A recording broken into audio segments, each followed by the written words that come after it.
The shimmering blue-green planet grew larger on the main screen as the massive Imperial ship approached. Admiral Take stood with his hands clasped behind his back, studying Earth with cold calculation. After conquering over 3,000 worlds, this small planet would be just another addition to the Galactic Empire's ever-expanding territory. "Scans complete, Admiral," reported Officer Han, his fingers dancing across the control panel. "Primitive weapons systems. Nuclear capabilities, but nothing that could threaten our vessels." Take nodded. "As expected. Prepare the diplomatic corps.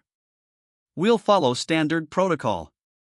The Empire's approach was always the same: arrive with overwhelming force, offer protection and technological advancement in exchange for resources and loyalty, then slowly strip the planet of anything valuable while integrating its population into the Imperial workforce. Few species ever resisted the initial offer. Those who didn't resist for long. Commander Nari approached with a data tablet. "Sir, there's something unusual in the communications we've intercepted. The humans appear to be discussing our arrival before we've made contact." Take frowned. "Impossible.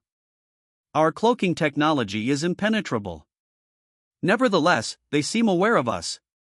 They've raised their military alert status worldwide." This was unexpected but not concerning.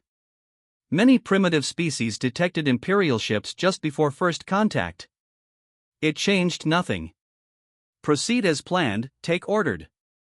The diplomatic shuttle departed the mothership with 6 representatives aboard. Led by senior diplomat Do, they landed at the designated meeting point, a large building in a place the humans called Geneva. Imperial intelligence had determined this was where humans conducted international diplomacy. Inside the grand meeting hall, Diplomat Do was surprised to find only 5 humans waiting. His intelligence had suggested there would be representatives from all major Earth powers. Instead, there sat only 3 men and 2 women, dressed in simple dark clothing without the ceremonial finery most species wore for such historic occasions. "Welcome to Earth," said the central figure, a woman with short black hair who introduced herself as Director Kim. "We appreciate you accepting our invitation to land at this location." Do's translator implant caught the words, but their meaning confused him. "Invitation? We selected this location based on our analysis of your global communications." Director Kim smiled. "Yes, we ensured those communications were prominent enough for your systems to detect. We've been anticipating your arrival for some time." A cold sensation ran down Do's spine. This wasn't how first contact scenarios typically unfolded. "The Galactic Empire offers your world protection and technological advancement," Do recited. "In return, we ask only for reasonable resource access and integration into our unified civilization." The 5 humans exchanged glances. "Before we discuss your offer," said one of the men, who introduced himself as General Park, "perhaps we should share what we already know about the Empire." He activated a display that showed detailed schematics of Imperial ships, mining operations on other worlds, and communications logs between Imperial officers discussing conquest strategies. Do recognized some of the logs immediately. They were from classified Imperial channels. "How did you obtain this information?" Do demanded, abandoning the diplomatic script. 3 years ago, one of your scout ships crashed in our Pacific Ocean," explained Director Kim. "We recovered it before your retrieval teams arrived. We've learned much since then, including how to intercept and decode Imperial transmissions. We know what happened to the Centauri worlds," added another human named Dr. Lee. "And the Proxima colonies. We know what integration truly means." Do struggled to maintain composure. This was unprecedented. No species had ever been so prepared for first contact. "Our message is simple," Director Kim continued. "Earth wishes to remain independent. We have no interest in joining your empire." "That's not possible," Do replied automatically. "The empire encompasses all advanced civilizations in this sector. Resistance would be difficult for you," interrupted General Park. "We're not making a request, Diplomat Do.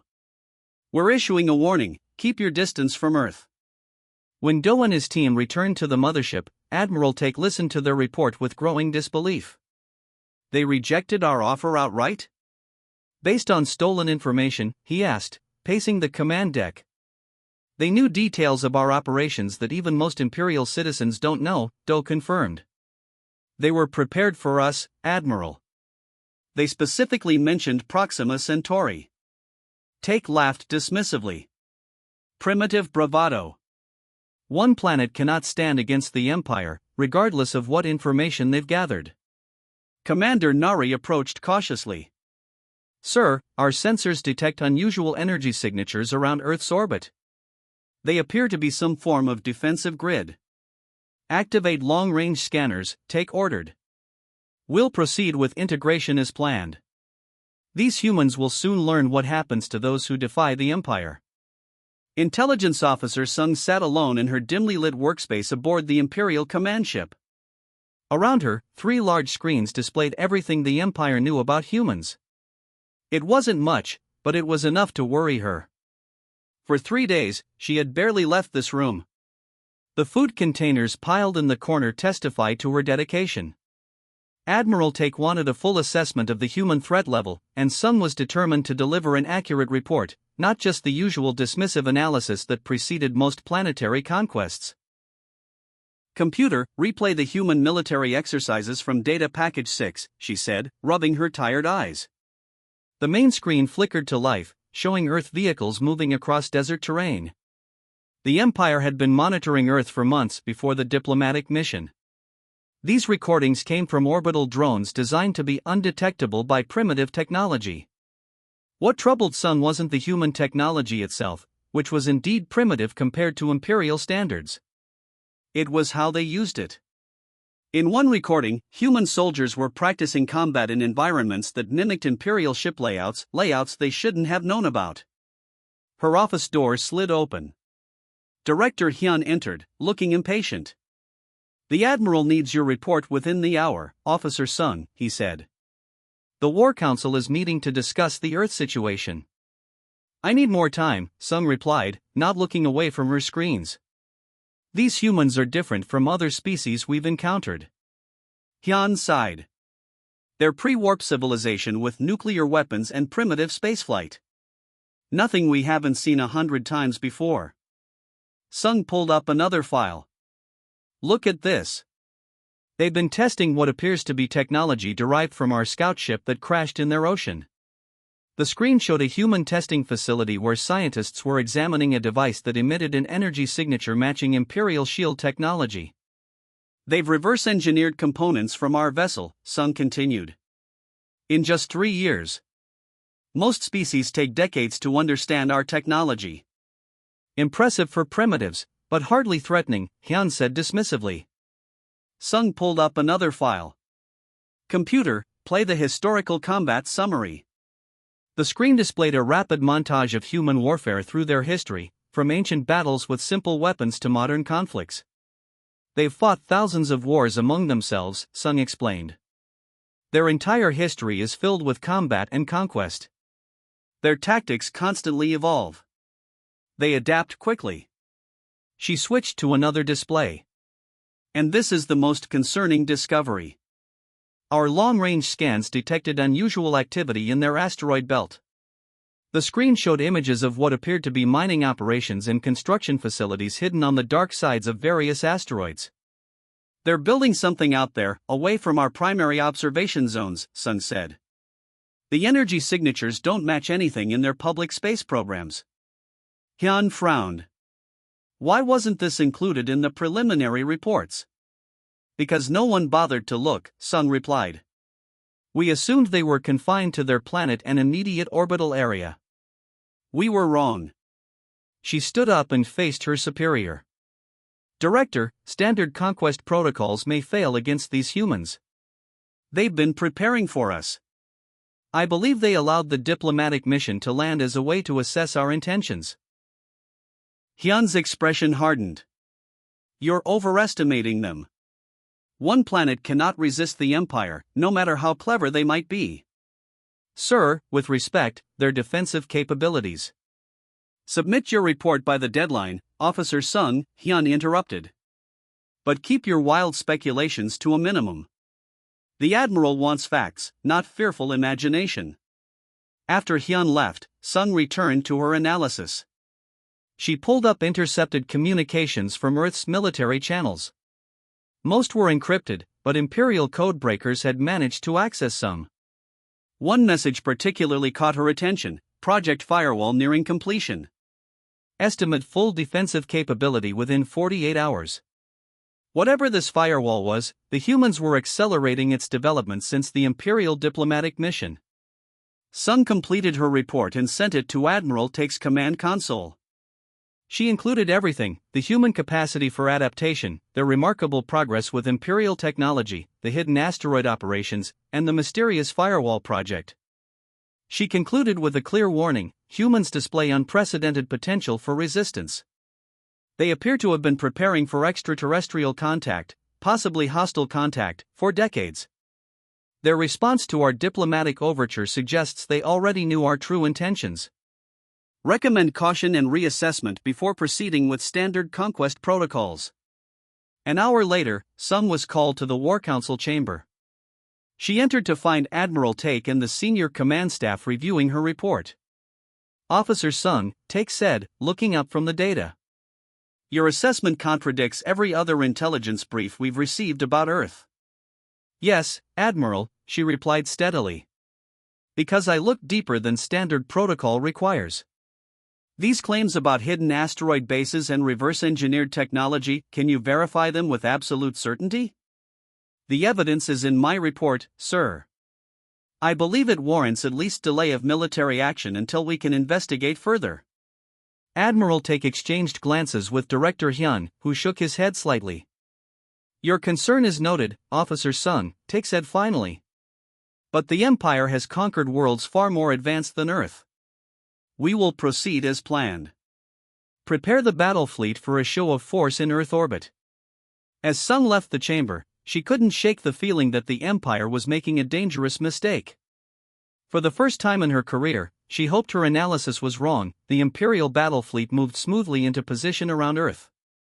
12 warships arranged themselves in a perfect pattern that would allow them to target any point on the planet's surface. This was standard Empire procedure: show overwhelming force before any actual combat became necessary. Most civilizations surrendered after seeing the full might of the Imperial Armada. Admiral Take stood on the bridge of the flagship, watching Earth grow larger on the main viewscreen. The beautiful blue world seemed peaceful from orbit. Soon it would join the thousands of other worlds that served the Empire. All ships report ready, Admiral, said Commander Nari. Weapons systems are powered but inactive, as ordered. Excellent, replied Take. Open a channel to all Earth communication networks.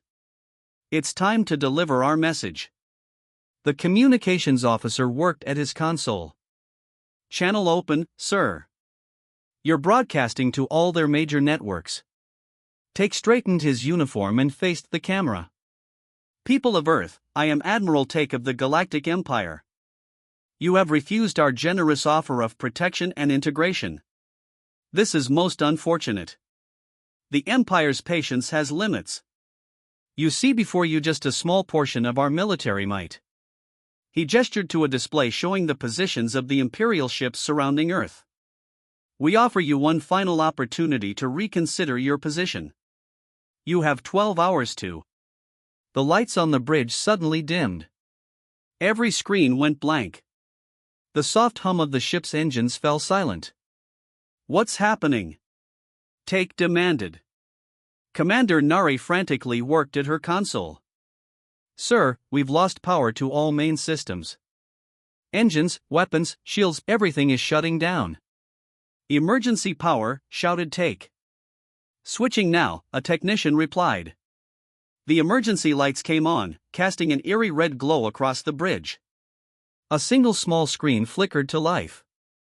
Sir, said Nari, her voice tight with tension, we're receiving reports from all ships in the fleet. Every vessel is experiencing the same system failures. Impossible, whispered Take. Our systems have redundant safeguards. The small emergency screen suddenly showed an image that made everyone on the bridge fall silent. It was a live feed showing Imperial warships, not just their fleet at Earth, but ships stationed at the Imperial homeworld thousands of light years away. The ships there were floating dead in space, just like the Earth fleet. Director Kim's face appeared on the screen. The human looked calm and collected. "Admiral Take," she said. "I believe we asked you to keep your distance." Take stared in disbelief. "What have you done? How is this possible?" "This is a simple demonstration," Kim replied.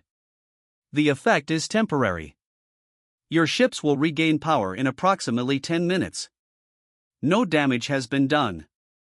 No lives have been lost. You can't possibly have the technology to."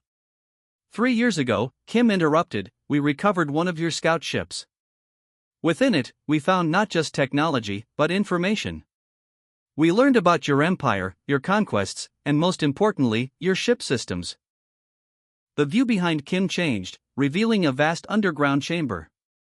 Humans in white lab coats worked at various stations surrounding what appeared to be Imperial technology that should have been far beyond their understanding. "We developed what we call pulse nodes, small devices that can temporarily disable Imperial technology," Kim explained. "We placed these throughout your territory using the faster-than-light delivery system we reverse-engineered from your scout ship.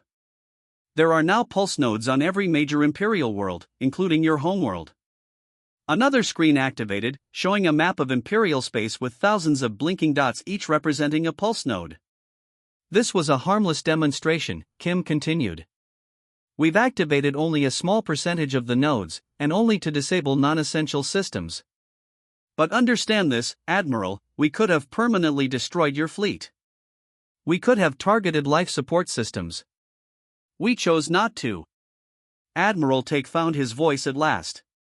"This is an act of war against the Empire." "No, Admiral. This is a demonstration of why war with Earth would be costly for both sides." Kim's expression remained calm. "We don't want conflict.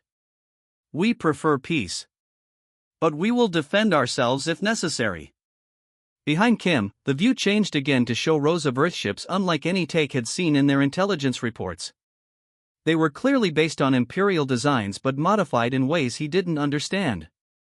"We prefer peace," Kim repeated, "but we are prepared for war in ways you cannot imagine. Keep your distance from Earth. This is your final warning." The transmission ended. The bridge remained in stunned silence. After exactly 10 minutes, as Kim had predicted, the ship's systems began to restart. Power returned to the engines, weapons, and shields. "Orders, sir?" asked Commander Nari quietly. Admiral Take stared at the blue planet on the view screen. For the first time in his long career, he felt uncertain. These humans had not only disabled his entire fleet without firing a shot but had somehow placed their technology throughout Imperial space without detection. "Maintain position," he said finally. "And contact Imperial Command immediately. The humans have just changed everything." The Grand Council chamber of the Galactic Empire had never been so tense. 50 of the most powerful beings in the galaxy sat around a massive circular table, their faces illuminated by the soft blue glow of the central holographic display.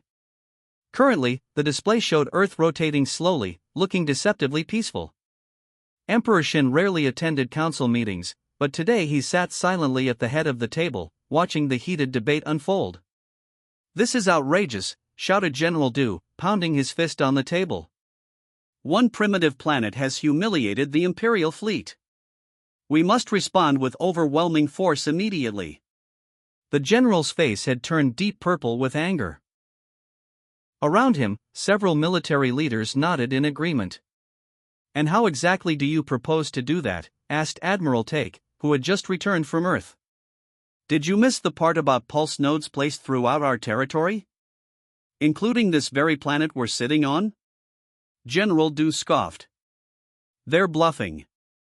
It's impossible for them to have deployed such technology across our space. I witnessed my entire fleet shut down simultaneously," Take replied evenly. "Ships at our homeworld were affected at the exact same moment. This was no bluff." The chamber erupted in multiple arguments. Emperor Shin raised his hand, and immediate silence fell. "Intelligence Officer Sung," the Emperor said quietly. You warned about the humans before this incident. What is your assessment now? All eyes turned to Sung, who stood and activated her data tablet. The holographic display changed to show footage from the demonstration. The humans could have destroyed our fleet, she began. They chose not to. This suggests they prefer negotiation to conquest, unlike us. She swiped to display another image, a map showing 7 Imperial subject worlds where unusual communication activity had been detected. These planets are already discussing the Earth situation. Word is spreading that a single world successfully defied the Empire. If we attack Earth and fail, we risk inspiring widespread rebellion. General Du jumped to his feet. So we surrender to these primitives? Allow them to threaten us? I suggest a third option, said a calm voice from the other side of the table. Ambassador June, the Empire's most experienced diplomat, rarely spoke at military councils. When he did, everyone listened.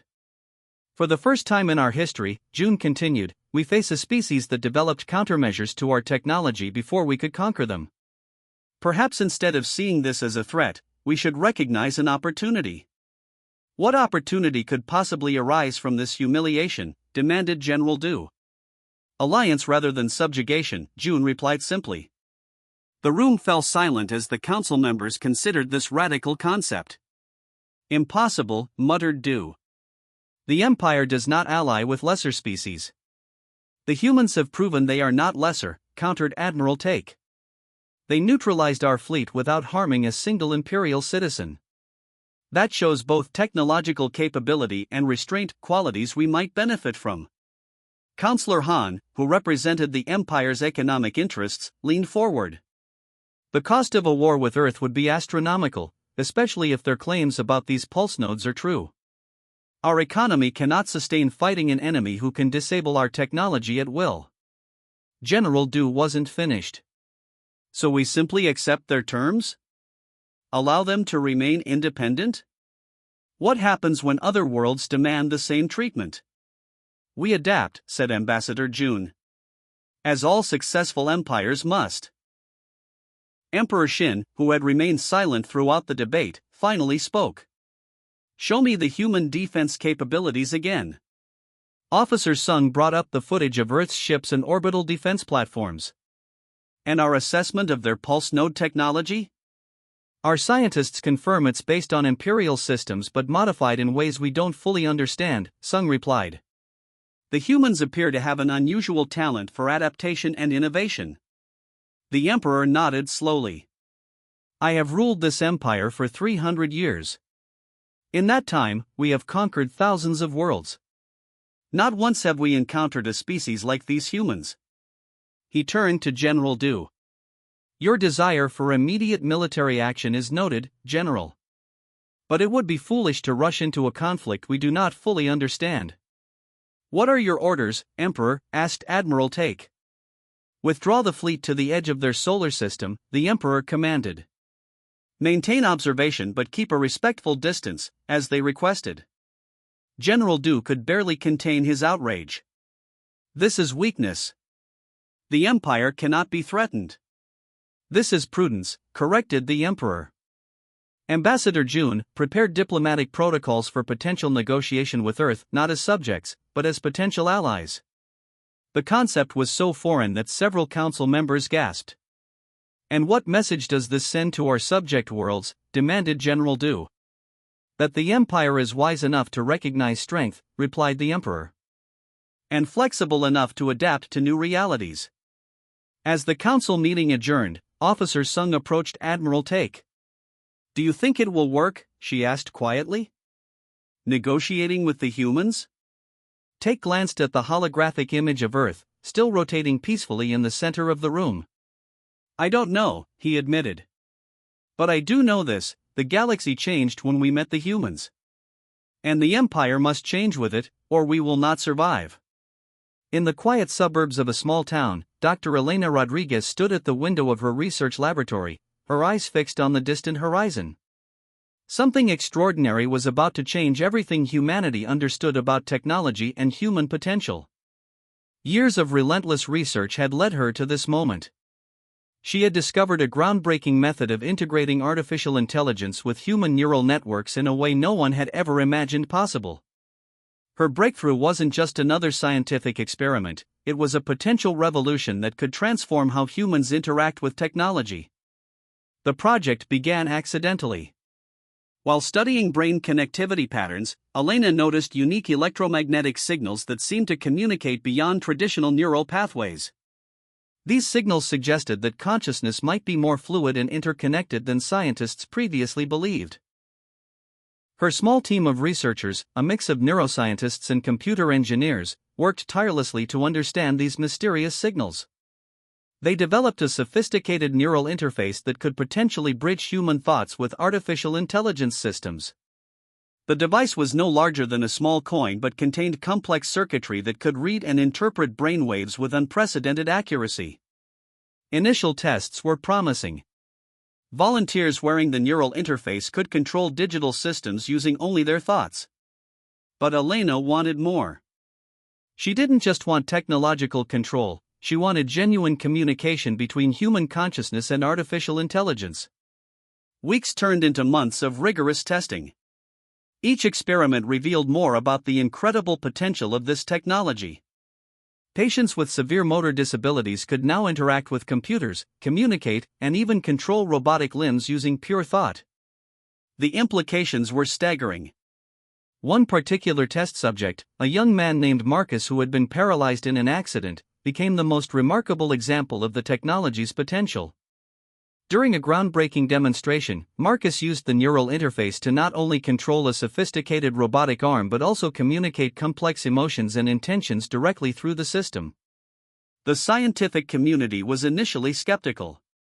Many researchers argued that such technology was impossible, that the human brain was too complex to be directly mapped and interpreted by artificial systems.